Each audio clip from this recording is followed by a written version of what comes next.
Welcome back to another technical deep dive here in the debug zone.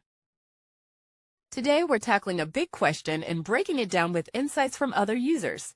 Hopefully this clears up some misconceptions and helps you get the answer you need.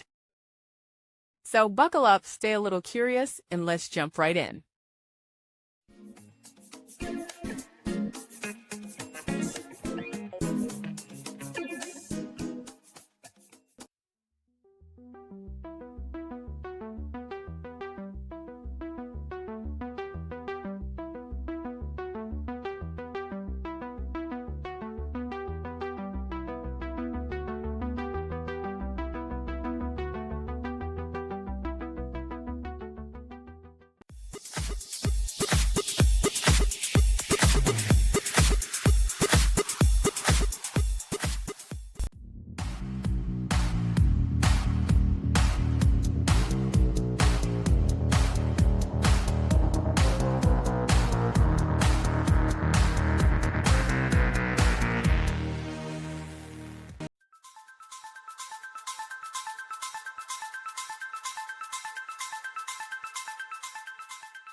And that's a wrap.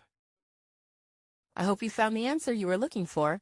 If you did, take a second to hit that subscribe button. It really helps out. And let me know in the comments which solution worked best for you. See you next time in the debug zone.